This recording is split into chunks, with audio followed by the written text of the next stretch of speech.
Ya, karibuni tena katika kipindi chenu cha ndani ya michezo, kipindi ambacho kinaletwa kila wiki na Dimbani Connect ambayo ni sehemu ya taasisi ya The Chanzo. Hii ni taasisi ya habari ya The Chanzo. Kama kawaida huwa tunazungumzia masuala mengi ya michezo yanayotokea ndani na nje ya uwanja. Na wiki hii shauri kubwa sana wiki hii kutoka wiki iliyopita, shauri kubwa sana limekuwa ni sakata la mechi ya Yanga na Simba iliyopangwa kuchezwa mechi 8, lakini ikaahirishwa katika mazingira tata karibuni masaa 3 kabla ya mchezo, na hivyo kuzua misimamo tofauti. Ni kwamba kabla ya ile mechi ya Machi 8, kanuni inairuhusu timu ambao ni mgeni kwenda kwenye uwanja ambao utatumika kufanya mazoezi katika muda ule ambao mechi itafanyika siku inayofuata. Kwa hiyo Simba walienda pale uwanja wa Benjamin Mkapa kujaribu kufanya mazoezi, lakini ikashindikana kwa sababu kulikuwa na watu wa Yanga pale ambao kama kwa utamaduni wao wa Yanga na Simba walifika pale kuzuia mtu yoyote kuingia. Ni kawaida, hakuna timu kati ya Simba na Yanga ambao inaenda kufanya mazoezi kwenye uwanja utakaotumika siku moja kabla. Na kwa kawaida uwanja ule unalindwa na timu mwenyeji. Sio kikanuni, lakini ni utamaduni uliojengwa baina ya hizi timu mbili. Kwa hiyo kukatokea mtafaruku pale, Simba ikaamua kuondoka na ikatangaza kwamba itasusia mchezo, haitapeleka timu uwanjani mpaka pale wale wote waliohusika kuwazuia wasifanye mazoezi watakapojulikana na kuchukuliwa hatua. Lakini Yanga ikasema hakuna kanuni ambayo inaipa haki timu iliyofanywa fujo siku moja kabla au iliyozuiwa kufanya mazoezi siku moja kabla kukataa kwenda uwanjani. Kugomea mechi. Kwa hiyo ikasema yenyewe itapeleka timu kama ilivyopangwa saa 10 itakuwa pale uwanjani kwa mujibu wa taratibu, na itahakikisha inapata haki yake ya kucheza mechi hiyo siku ile. Kwa hiyo haikuwezekana siku ya mechi, kwa maana Machi 8, shirikisho bodi ya ligi ikawa imetoa taarifa kwamba pamoja na kwamba Simba imeripoti taarifa kwamba ilizuiwa kufanya mazoezi, hatua zitachukuliwa dhidi ya waliozuia, lakini mechi itaendelea kama ilivyopangwa. Hiyo ilikuwa ni taarifa ya kwanza ya asubuhi siku ya mechi, yani Machi 8. Na taarifa ya pili ikaja baadaye kusema kwamba mechi imeahirishwa na itapangiwa tarehe nyingine mpaka pale, na wakati huo wale waliohusika kuizuia Simba kufanya mazoezi watachukuliwa hatua. Hiyo ilikuwa ni taarifa ya masaa 3 kabla ya mechi, na Yanga ikaweka msimamo wake kwamba bwana, mechi ishapangwa tarehe 8 na hakuna kanuni ambayo imeipa kamati ya usimamizi na uendeshaji wa ligi kuahirisha mechi. Ikakazania msimamo wake, na time ilipofika ikapeleka timu na ikasubiri muda ambao ulitakiwa na ikaondoka. Kwa hiyo mzozo umekuwepo sasa kwamba Yanga inasema haitacheza mechi nyingine na Simba inasema iko tayari kucheza mechi kwa sababu yenyewe mamlaka ilitoa taarifa kwamba mechi imeahirishwa. Kwa hiyo imekuwa sintofahamu kubwa sana. Mijadala imekuwa ni nani alikuwa na haki kwa mujibu wa kanuni. Nani ana haki kwa mujibu wa kanuni? Ni Yanga iliyosema inapeleka timu uwanjani, au ni Simba ambayo iliamua kugomea mechi kwa kufanywa fujo, lakini azma yake ya kutopeleka timu uwanjani ikawa imefutwa kwa taarifa ya kuahirisha mechi. Kwa hiyo mjadala umekuwa mkubwa kwenye eneo hilo, na msimamo wa Yanga kwamba sasa hivi inahesabu hiyo mechi imeshapita na inachotaka ni ipewe pointi zake 3. Kwa ni mjadala mkubwa unaendelea na haionekani suluhisho itakuwa nini, kwa sababu kila mtu ameshikilia msimamo wake. Mimi msimamo wangu imekuwa ni kwamba hakuna haja ya kujadili kanuni, wala hakuna haja ya kujadili nani ana haki na nani hana haki, kwa sababu watu wote walifanya makusudi kabisa, wakijua kanuni zinasema nini, na wakijua kabisa kwamba hatima ya tatizo wanalo lianzisha itatatuliwa kwa vikao vya mwafaka ambavyo kawaida vinajumuisha watu maarufu, viongozi wa kisiasa ili liishe. Labda nitoe mfano mmoja. Wakati Yanga ilipogomea kupeleka timu uwanjani wakati wa mechi ya kutafuta mshindi wa 3 wa mashindano ya Kombe la Kagame pale uwanja wa Taifa, ile mechi haikufanyika na Yanga walitoa sababu kwamba walikuwa wanataka walipwe milioni 30 kabla ya kupeleka timu. Lakini wiki moja baada ya ile mechi kushindwa kufanyika, nilipata nafasi ya kuongea na kocha wa Yanga wakati ule, alikuwa anaitwa Kondik yule Mserbia. Nikamwambia ilikuwaje mkakubali kama kocha mkuu kakubali kitendo kile cha fedheha kwa mpira kufanyika? Akasema mimi nalishangaa sana soka la Tanzania kwa sababu siku tunaenda kuamkia kwenye mechi nilikuwa na wachezaji majeruhi kama 3 4 hivi, lakini wachezaji wengine nakuta labda Tegete sio amevimba mdomo, sio amevimba nini, mchezaji mwingine sio kafanya nini. Kwa hiyo wachezaji wengi hawakuwa tayari kwenda kucheza ile mechi. Kwa hiyo ikatafutwa sababu ya kusema wanadai kwanza walipwe milioni 30 ndio watie timu uwanjani, ambao kitu ambacho hakikuwepo kabisa hata kwenye kanuni. Na Yanga wakupeleka timu kweli, lakini kwa sababu uongozi wakati ule ulikuwa very strong, uongozi wa Tenga ambaye alikuwa ni rais wa Sekafa, wakasema hapana, hawa hawakuleta timu, huu ni utovu wa nidhamu. Wakawaadhibu, wakawafungia Yanga kushiriki mashindano ya Kagame kwa muda wa miaka nadhani 2-3 hivi, na Yanga hawakushiriki.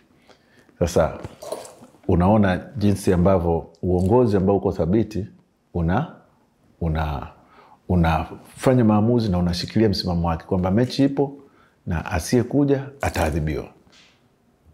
Hamna kanuni inaruhusu au inaipa haki timu ambayo imezuiwa kufanya mazoezi, kwa sababu mazoezi yale siku moja kabla ni light training, mazoezi mepesi kwa ajili tu ya kujua uwanja na nini, sio mazoezi ambayo yanaweza kuathiri performance ya timu kwenye mechi.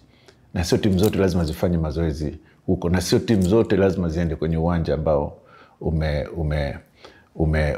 umekuwa designated kutumika. Kwa sababu gani?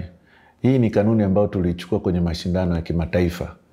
Yani timu imetoka Somalia, yujua uwanja wa Taifa na nini, na ile timu ikitoka huko, maana yake timu mwenyeji ndio wale wanakutumia itinerary yao kwamba wataondoka saa ngapi kule, watafika saa ngapi. Wewe unaandalia usafiri wa kwenda kuwachukua airport, unaandalia usafiri wa kuwazungusha mjini, unaandalia mpaka ile siku moja kabla ya mazoezi, na unakuwa na liaison na ofisa wako kwenye basi lao ambaye anakuwa anawaelekeza kila sehemu. Kwa hiyo unakuwa unajua kabisa kwamba hawa wataenda mazoezini saa ngapi kwa sababu wewe ndio umewapangia. Lakini kwa timu ambazo mnashare uwanja, Simba, Yanga zinashare uwanja wa Taifa, zinaujua kila kitu. Hakuna hoja au logic ya kusema sisi tunaenda kufanya mazoezi pale. Hakuna logic. Na ndio maana kanuni hazijampa haki mtu ambaye atashindwa kutumia uwanja siku ile agomee mechi. Kwa sababu kwanza ni light training, alafu pili ni uwanja ambao unatumika kila siku na timu zote. Hakuna asiyejua uwanja wa Benjamin Mkapa.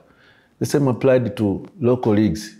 Sidhani kama Manchester United yakienda kucheza Etihad ataomba afanye mazoezi siku moja kabla. Ataenda siku ya mechi.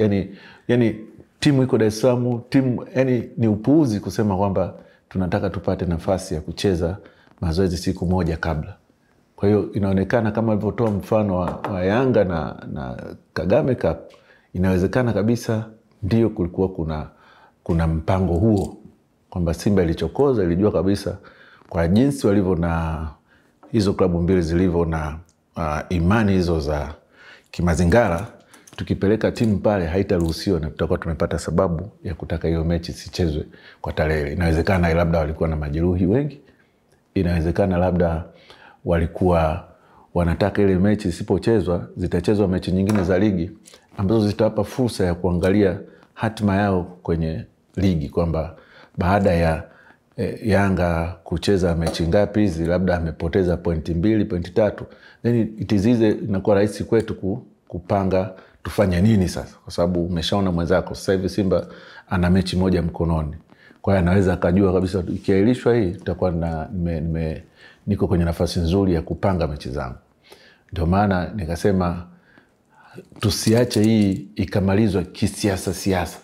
Ni lazima imalizwe na watu makini, kwa sababu mpira hautaki masuala mengine yoyote isipokuwa majanga. Ndio masuala mengine yote yasiailishe mchezo isipokuwa majanga. Na majanga ama tunaweza kusema force majeure ni yale ambayo yako nje ya uwezo wa wapangaji wa waendeshaji wa ligi. Yale yaliyoko ndani yao hayawezi yakazuia mechi kuchezwa. Kwa hiyo na ndio maana masuala ya mpira tumeondoa mahakamani, kwa sababu mahakamani mtu anaweza akafungua kesi tu akasema bana, huyu Bernard Morrison ni mchezaji wangu halali, kwa hiyo nafungua kesi kudai kwamba nihalalishiwe mchezaji wangu, lakini hapo nikaweka ombi la amri ya muda ya kumsimamisha asicheze mpaka shauri lake liishe. Mahakamani kesi inaweza ikachukua miaka 2 mpaka iishe. Umeona? Kwa hiyo ndio maana masuala ya michezo yakaondolewa. Anaweza akasema bana, mimi sijui nini, hiyo timu izuiwe isicheze mpaka shauri litakapoisha mahakamani. Mahakamani mambo yanaenda miaka 2. Kwa hiyo wakaona ili masuala ya michezo yaendelee yaendelee kama kawaida na mashauri mengine yawe yanashughulikiwa kwa mujibu wa taratibu za mchezo, ni lazima tuwe na mahakama zetu. Ndio maana tuwe na vyombo vyetu vya haki. Ndio maana vyama vya mpira vina judicial organs ambazo ziko pale kwa ajili ya kushughulikia matatizo yote ambayo ni ya kinidhamu, ya kimaadili, ya nini, yote ya sheria, ya haki za wachezaji, yote yanakuwa dealt with na hizo committee, lakini mpira ukiendelea kuchezwa. Kwa hiyo ilikuwa ni ajabu watu ambao ni wasimamizi na waendeshaji wa ligi wanakubali kuahirisha mchezo ili washughulikie mambo ambayo hayawezi kusimamisha mchezo, alafu ndo waje wapange tarehe ya mechi. Kwa hiyo unaona kabisa kuna kitu ambacho sio cha kawaida, na hasa kwa sababu hili ni swala la 3. Lilianza swala la Yanga na Simba, kamati haikutumia kanuni yote, ikabadili muda wa mchezo kutoka saa 10 mpaka saa 11, wakati kanuni zinataka mechi yailishwe kabla ya saa 24. Ukishaingia ndani ya saa 24 uweze kubadili muda wa mchezo. Kanuni ndio zinataka hivyo. Lakini hii kamati ikakaa ndani ya saa 24 ikabadili muda wa mchezo. Kwa nini? Haijulikani. Na mpaka leo haijajulikana. Mara ya pili ilikuwa mechi ya Simba na Kagera ambayo itakiwa ifanyike Kaitaba. Simba ikasema ina wachezaji majeruhi, haitaweza kucheza. Taarifa ya kamati ya usimamizi na waendeshaji wa ligi ya asubuhi ikasema mechi iko pale pale kama ilivyopangwa. Kagera wakajiandaa kwa mechi, wanaenda uwanjani saa 2 kabla ya mechi.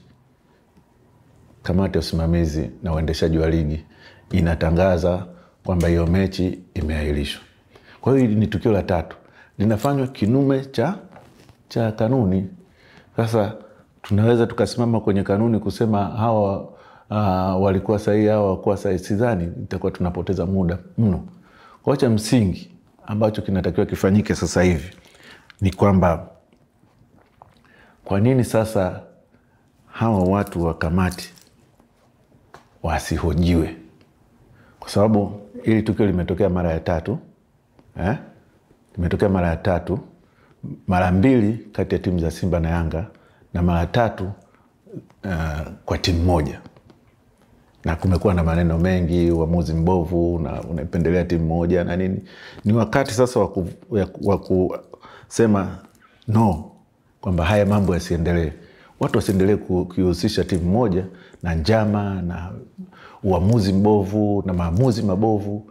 Hatutaki tuendelee hivyo.